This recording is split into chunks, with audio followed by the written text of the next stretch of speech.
As we predicted, Trump's complete bogus fourth indictment came down in Georgia last night. This is the most exhaustive coverage we're going to do because this case is getting so complicated. It's going to take a while. So hold tight and we'll get through it together. It also clearly reveals and eviscerates the Biden plan and the Democrats that they're weaponizing our legal system to overturn democracy. I'm Doug, and this is my news channel. I'm here to help you process and make sense of everything because I'm a barely literate cartoon artist. And if I can make it make sense for me, then hopefully I can make it make sense for you. My goal at the end of this show is to have you be more knowledgeable than all of your friends and even many people in media over the Trump indictment in Georgia last night. So let's go. We're going to start with Fulton County District Attorney Fani Willis reading the charges like a squawking crow. Sometimes called acts of racketeering activity, because the grand jury believes they were part of the illegal effort to overturn the results of Georgia's 2020 presidential election. The acts identified as predicate acts or acts of racketeering activity are crimes that are alleged to have been committed in furtherance of the criminal enterprise. Calm down, Fani. The cameras all see you. I'm going to start here just by showing you some of this legal document. This is the Fulton Superior Court.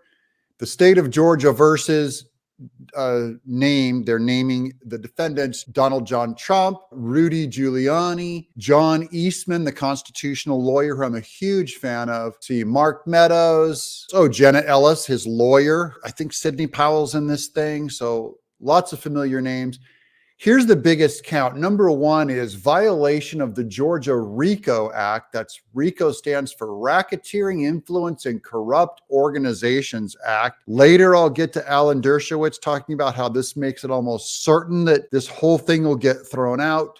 But their goal is for it to do all the damage by the election. So they don't even care that all this stuff doesn't get thrown out or that none of it sticks to them. Number two, solicitation of violation of oath by public office, false statements in writings, solicitation of violation of oath by public officer. We'll go into how some of these counts are completely bogus. We'll also go into some upside for Trump that he can finally present his case in court that election interference happened. Please remember that everyone charged in this bill of indictment is presumed innocent. Specifically, the indictment brings felony charges against Donald John Trump, Rudolph William Louis Giuliani, John Charles Eastman, Jenna Lynn Ellis, Travion C. Cootie, Sidney Catherine Powell. Every individual charged in the indictment is charged with one count of violating Georgia's Racketeer, Influenced, and Corrupt Organizations Act through participation in a criminal enterprise in Fulton County, Georgia, and elsewhere to accomplish the illegal goal of allowing Donald J. Trump to seize the presidential term of office beginning on January 20th, 21. What a pleasant person Fani seems like. Here's the second page of that indictment that has Sidney Powell. And then these are 40 counts. I mean, this is ridiculous. Trump, by the way, they've added it up now with these 4 indictments, and he could go to prison for over 100 years would be the count. This is political retribution. Just think of the bad guys out there running around that they couldn't get or they had to let them go or whatever. And they're going to go after a political opponent and put him in jail for 100 years. Welcome to a banana republic. And there was arrest warrants given for Sidney Powell, John Eastman, Jenna Ellis, and Trump, of course. Here's Fani spelling out that they can turn themselves in voluntarily. The grand jury issued arrest warrants for those who are charged. I am giving the defendants the opportunity to voluntarily surrender no later than noon on Friday, the 25th day of August, 2023.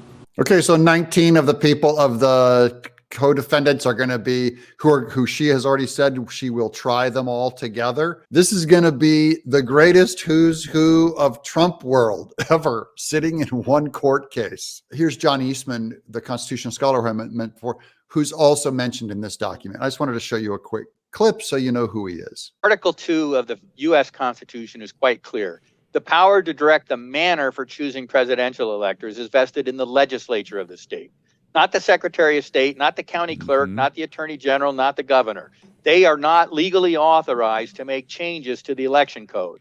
If the legislature is chosen to have their electors chosen by an election, they could just choose the electors themselves, as many of the states did at the beginning of our nation's history for nearly a half a century. Here's Jenna Ellis, who I follow on Twitter. She was Trump's lawyer. She was on stage with Sidney Powell back in the day. She, by the way, is now an avid supporter of Ron DeSantis. She's still a huge fan of Trump, but I'm only saying she's been, absolutely demolished by the Trump campaign going after her just for supporting DeSantis.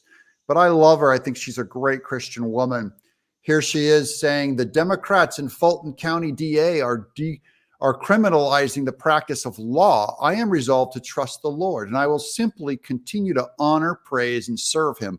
I deeply appreciate all my friends who have reached out, offering encouragement and support. And she has the words, even so it is well with my soul. What a great gal. These are the kinds of people who they're going after. I'm pissed. Here's Ted Cruz. I'm pissed at these over and over and over again. If there are indictments tonight, it'll be the fourth indictment of Donald Trump. This is disgraceful. Our country is over 200 years old. We have never once indicted a former president or a candidate and a leading candidate for president. Oddly enough, it takes place in a courtroom, but it's really about the rule of law being done, being weaponized and politicized. This is a low point for America, guys. It's almost over. Here's the news breaking. The Trump indictments in Fulton County, Georgia have dropped, and they're the exact same ones that were accidentally posted and then deleted from their website earlier today before the grand jury had voted to indict him. I'm not sure what's significant about this, but it shows that the DA was cooking the books on this thing like they had the indictments ready to go before the grand jury, which is a bunch of people, voted on them. And it was released and it was leaked to the public. And they're being very clandestine about that. According to the Fulton County Clerk's Office that was circulated online with charges against former President Donald Trump, that fictitious document matched exactly the charges that we now see in this indictment. I think that's a point of trivia, because I think the whole thing shows that this is all a giant Democrat sham. But this is one weird sticking point. Can you tell us more about that document leak? Because now you have the former president's lawyers who are saying that this is emblematic of a serious problem with your office. No, I can't tell you anything about what you refer to. Here's Jack Posobiec on it. Breaking: Fulton County DA posts results of grand jury vote before the grand jury has voted. That's jury tampering in his opinion. And then here's the Trump lawyer. She is furious. I think we know what we expect because they leaked it by accident because some clerk accidentally filed it a few hours ago. There's going to be counts. It's going to be RICO. We all know what it is because we have a leaky AG, prosecutor, and DAs in this country. This is ridiculous. So the cameras are even watching this right now, frankly. I mean, it's unprofessional, it's unethical, and it's un-American. That the grand jury is seeing the outcome and the vote of this case, and there's cameras in the courtroom before she, as Trump's lawyer, even got to know what the results were or the counts. She didn't get to read them. She had to find out about them on TV. It is unprecedented. As why we don't often get behind the scenes camera footage of the process inside a court. It makes it feel like it's almost part of the show. It is part of the show. This is a show. It's a political show. Fani, I can do TV too. It is not okay what you are doing. This is unacceptable. The fact that we have cameras and press sitting there, but I have not seen the indictment as his general counsel for Save America. I have no indictment yet in front of me. Here's Trump's response quickly last night. Like Manhattan DA Alvin Bragg, deranged Jack Smith, New York AG Letitia James, Fulton County, GAs radical Democrat attorney, district attorney FaniWillis, is a rabid partisan who's campaigning and fundraising on a platform of prosecuting President Trump, through those bogus indictments.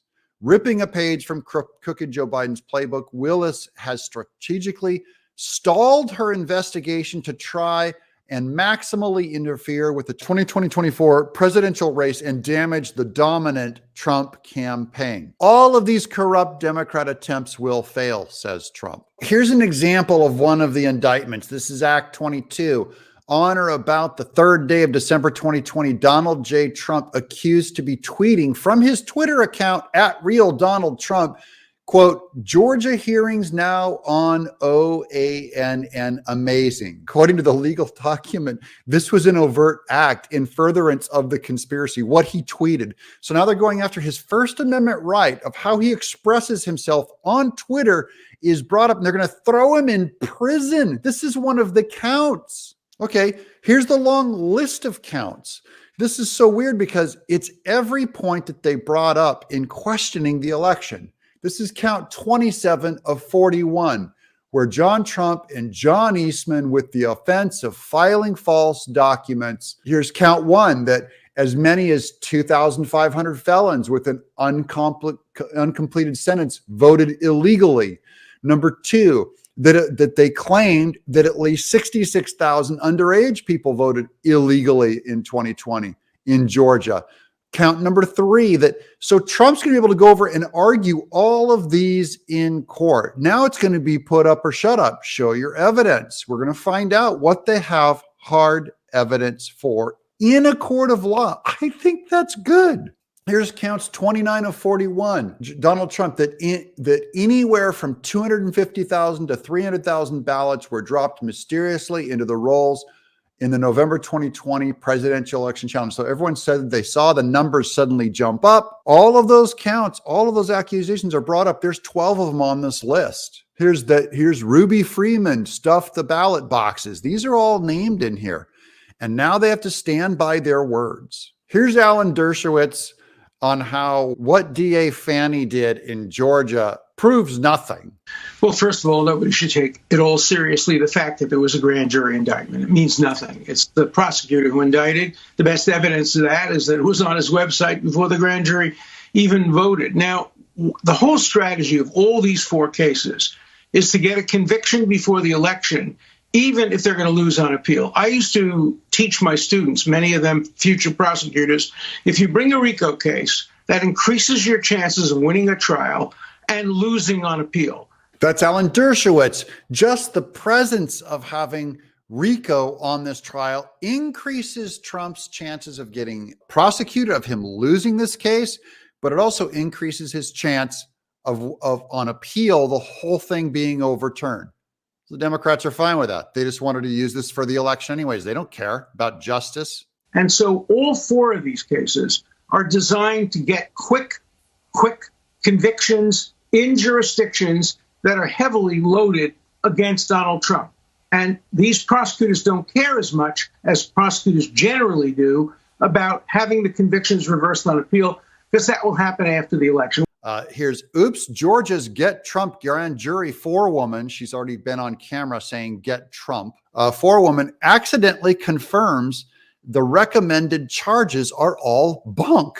The grand jury's conclusions flowed from what the DA presented to the Fulton County jurors. The DA, that is FaniWillis, presented to the Fulton County jurors a case built on lies about a telephone call. So because the DA, FaniWillis, told them a lie about the Raffensperger phone call, she misled them. And so their whole opinion is bunk. Those conclusions flowed from the case Willis presented to the Fulton County jurors, a case built on deceptions about a telephone call. Here's Newt Gingrich on whether if Trump benefits from this or not in the end. The worry from some is he'll lose and that the GOP will lose the House along with him. He will turn out a tidal wave of voters who are deeply alienated from what they see as corruption in Washington and as economic disasters. And I suspect they will win the Senate and increase the number of seats pretty dramatically in the House. We win the Senate on this. We increase the numbers in the House on this. And of course, Trump wins on this. Sounds good to me. He is gonna run from prison. I'm telling you, your justice system is that corrupt. They are gonna put him in prison. He is going to run and he is going to win from prison. Here's Ben Stein. Being indicted for what to me seem like the phoniest charges I've ever seen in my life. He is the former president of the United States. He won tens of millions of votes in the last election. It is not at all clear that he's done anything that in any way endangers the national security, and yet he is being indicted and has the possibility of spending the rest of his life and several other people's lives in prison. I think we're now in an occupied country, very reminiscent of Paris under the German occupation. Scary. Here's Trump's response last night at 1:30 a.m. So the witch hunt continues. Does President Trump know that this is a perilous threat? We do not agree that it is a perilous threat because we actually have inside information. So I love when people, what inside information? Well, the inside information, Steve, and you know, you used to love Trump, but I got to tell you, I mean, this is something I'm not going to breach, right? I have confidentiality and I have ethics, and I'm going to. Okay, the Trump lawyer sounds very confident. She talks about inside information they have. Well, this breaking just in, this is a Trump response to this whole thing. A large, complex, detailed, but irrefutable report on the presidential election fraud, which took place in Georgia, is almost complete and will be presented by me at a major news conference at 11 a.m. on Monday morning of next week in Bedminster, New Jersey. Based on the results of this conclusive report, all charges should be dropped against me and others. There will be a complete exoneration, he says. That is a pretty bold claim by Trump. It sounds like he's saying, I'm going to lay it out for you. Here's one more shot from Trump's lawyer. I have no words. This is the fourth indictment in months. It's political, it's election interference, and it is obvious. And if you're not awake yet, I don't really know what it's going to take for you. Well, we're on to them here in Exile. How about you? Thank you all for subscribing to this channel. If you like this content, it is super important that you give us a thumbs up and you subscribe and you tell us in the comments below, I want more on the indictments. And I'll cover it. And, you know, I try and cover a whole lot of different news. But thank you all for subscribing. I couldn't do this without you. I'm Doug in Exile.